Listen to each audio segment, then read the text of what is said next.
Endowment lecture series में आज हम सुनेंगे डॉक्टर वेद प्रताप वैदिक जी को।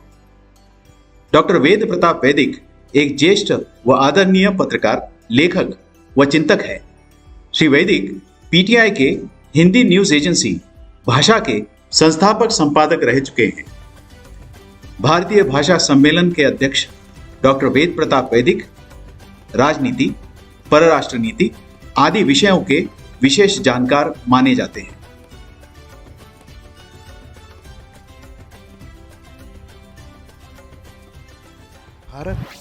भारत क्या है? भारत का मतलब क्या है? भा, प्रतिभा, आभा, विभा, रोशनी, प्रकाश, द लैंड ऑफ लाइट्स। वो है लैंड ऑफ डार्कनेस और ये है लैंड ऑफ लाइट। मुसलमान कौन है?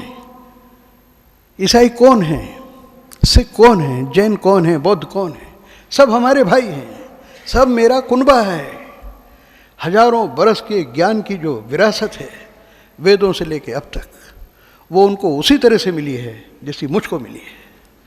और फिर उस पर कुरान शरीफ, हदीस और दूसरी क्रांतिकारी परंपराएं वहाँ की क्रांति के हिसाब से वो उनको मिली है। तो वो दुनिया के मुसलमानों में सर्वश्रेष्ठ हुए कि नहीं? अरब के मुसलमानों को विरासत में क्या मिला है? अंधेरा। हिंदुस्तान के मुसलमानों को विरासत में क्या मिला है? उजाला। आज भी मैं आपसे कहता हूँ कि जब मैं विदेश जाता हूँ कहीं, पाकिस्तान के मुसलमान जब मुझे मिलते हैं, बांग्लादेश के मुसलमान जब मिलते हैं, वो और मुसलमानों से और ईसाइयों से बिल्कुल अलग होते हैं। वो हमारे लोग हैं। हम दो देश बन गए, टूट गए, हम दो कब्रों में रहने लगे। इसका मतलब ये नहीं कि हम भाई नहीं हैं। हमको एक बनाना है पूरे भारत को, अड़ोसी और पड़ोसी सारे देशों को जोड़ना है, त्रिशटुप से लेके मालदीव तक और अराकान से लेके खुरासान तक। इसको जोड़ने के लिए मैं तो कहता हूँ विश्व शांति केंद्र आपने बनाया है। ये विश्व शांति होगी ही तब। ये जो विश्व शांति केंद्र बनाया है, इस केंद्र की तरफ से पहल कीजिए।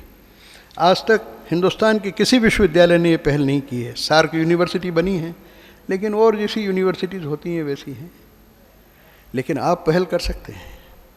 आप एक गज़ब का काम कर सकते हैं कि एक ऐसा केंद्र बनाएं कि पूरे दक्षिण एशिया में महासंघ बने। 4 इस तरह के संगठन मैं आपसे कहूँगा संक्षेप में। दक्षिण पूर्व एशिया में एशियान है, अफ्रीका में अफ्रीकन यूनियन है, यूरोप में यूरोपियन यूनियन है, अभी शंघाई कोऑपरेशन ऑर्गेनाइजेशन SCO बना है। ये 3-4 संगठन है और यूरोपियन यूनियन है। इनमें सिर्फ यूरोपियन यूनियन काम कर रहा है ढंग से। AU में भी बेहतर व्यवस्था है, बाकी सारे संगठन लगभग बेकार हैं। एक संगठन हम खड़ा करें और हम जन दक्षेश बनाएं। अभी तो सिर्फ नेता लोग मिल लेते हैं, प्रधानमंत्री और राष्ट्रपति भाषण देते हैं, एक दूसरे की टांग खिंचाई करते हैं या गोलमोल बात करते हैं और वापस चले आते हैं। थोड़े बहुत प्रस्ताव पारित करते हैं, कुछ लागू होते हैं, कुछ नहीं लागू होते हैं। हर साल जिस तरह से पुणे में आप करते हैं, इस तरह से सम्मेलन किए जाएं, बैठकें की जाएं, सारे राष्ट्रों के डॉक्टर एक जगह इकट्ठे हो जाएं, वकील एक जगह इकट्ठे हो जाएं, प्रोफेसर एक जगह इकट्ठे हो जाएं, पुराने सारे प्रधानमंत्री एक जगह इकट्ठे हो जाएं, सारे विद्वान विशेषज्ञ एक जगह इकट्ठे हो जाएं, महिलाओं के संगठन एक जगह इकट्ठे हो जाएं। 5-10 साल में ही पूरे दक्षिण एशिया का नक्शा बदल सकता है और भारत की भूमिका अद्भुत हो सकती है।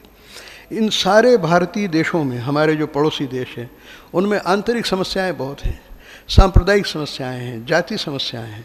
उन सब को हल करने का तरीका भी कराड़ साहब आपकी संस्था निकाल सकती है। आपने स्वयं ये जो राम मंदिर की कल्पना की है, मुझे तो ये कल्पना सारी कल्पनाओं के मुकाबले सबसे ज़्यादा व्यावहारिक लगती है। भारत के स्वभाव और चरित्र के अनुकूल लगती है। राम मंदिर जहाँ बनाना चाहते हैं वहाँ बनाइए, कोई बुराई नहीं, बनाइए।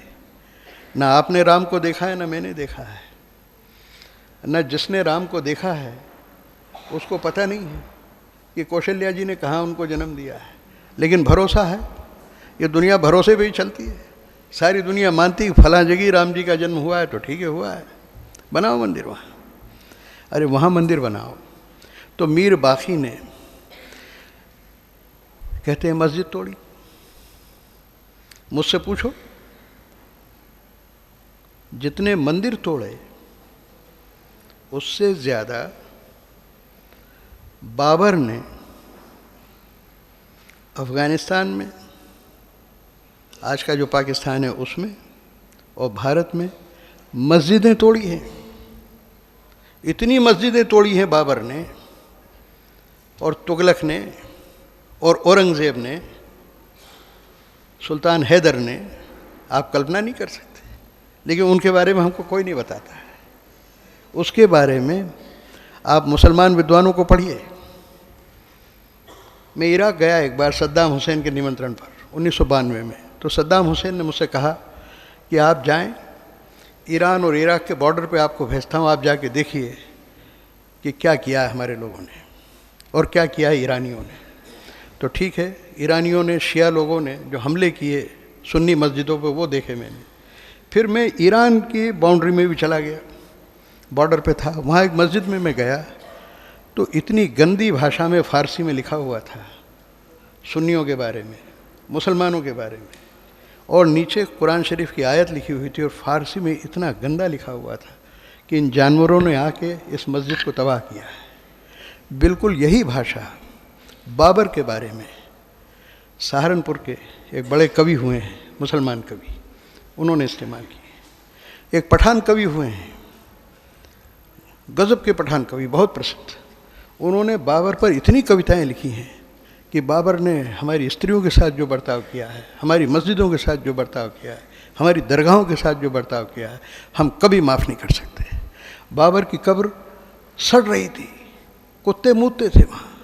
2005 में डॉक्टर मनमोहन सिंह गए, मुझे भी साथ में ले गए। वहाँ हमने बाबर की कब्र को सुधरवाया। मनमोहन सिंह जी ने वहाँ बहुत पैसे दान किए कि भाई आखिर में ये भारत का बादशाह था, जैसा भी था, इसकी कब्र तो ठीक करो। उस कब्र पर 1969 के मार्च महीने में प्राइम मिनिस्टर बबरक कारमाल, जो बाद में प्राइम मिनिस्टर बने, उस समय पार्लियामेंट के मेंबर थे, वो मुझे ले गए बाबर की कब्र पे। तो मैंने कहा ये क्या है, इतनी घास उगी हुई है। तो मालूम बबरक कारमाल ने क्या कहा मुझे, बोले वो बादशाह होगा आपके हिंदुस्तान का। हमारे यहाँ हम जो पठान लोग हैं बाबर को शुद्ध लुटेरा मानते हैं। इसने हमारी औरतों के साथ जो बर्ताव किया है, पठान स्त्रियों के साथ, इसने हमारी मस्जिदों के साथ जो बर्ताव किया है, इसने हमारी दरगाहों के साथ जो बर्ताव किया है। अरे तुमने बादशाहत तो की वहाँ हिंदुस्तान में और मर रहे हो हमारे यहाँ के। अपनी लाश को यहाँ गड़वाया तुमने काबुल में, मेरा बस चले तो उसको उखाड़ के फेंको और कहूँ जाओ आगरा में, आगरा में जहाँ तुमने राज किया है वहाँ तुम्हारी लाश को हम फेंक देंगे उठा। तो मेरा ये कहना है कि ये मामला हिंदू और मुसलमान का नहीं है, मंदिर का, ये मामला देशी और विदेशी का है, हिंदू मुसलमान का बिल्कुल मामला नहीं है। और जहाँ तक मंदिरों की बात है, आपको कश्मीर के राजाओं के, आप राज तरंगिणी पढ़ लीजिए, आपकी लाइब्रेरी में होगी, राज तरंगिणी पढ़िए, संस्कृत में ग्रंथ है, उसमें लिखा है कि कश्मीर के हिंदू राजा मंदिरों से सोने की मूर्तियाँ चुरवा लेते थे। कहते थे मूर्ति उठा लाओ, इसको बेच दो, चांदी की मूर्तियाँ उठा लाओ और बेच दो।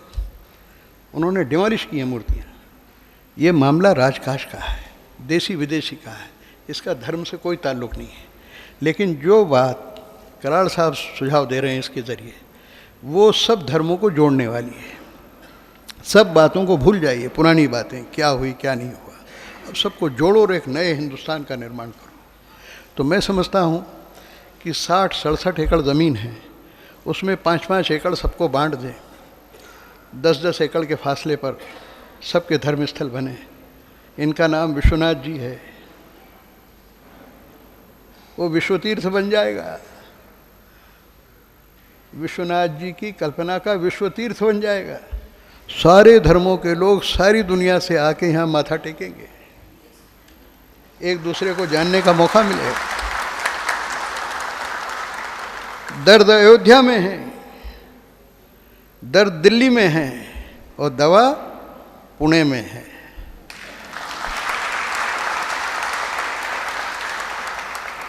ये भारत की महिमा है और मैं आपसे सच कहता हूँ कि भारत में जैसी उदारता है दुनिया में कल्पना नहीं कर सकते आप। ये सिर्फ भारत है जिसमें सब धर्मों के पूजा स्थल एक ही स्थान पर लहरा सकते हैं। ये भारत है कि जिसके एक ही घर में शैव, वैष्णव, शाक्त, आर्य समाजी, चारवाक, जैन, बौद्ध सब एक ही घर में रहते हैं। मेरे अपने घर में और ईसाई मित्र लोग हैं, सब मिलके साथ रह रहे हैं। किस देश में ये संभव है मुझे बताइए? ये भारत है कि एक बगीचा है जिसमें तरह तरह के फूल खिले हुए हैं, सब खुशबुओं का आनंद ले रहे हैं। तो ये अद्भुत कल्पना है। सारे धर्मों का निचोड़ एक ही है। अगर प्रेम है, नेताओं को ताकत से प्रेम होता है, हम प्रेम की ताकत वाले हैं।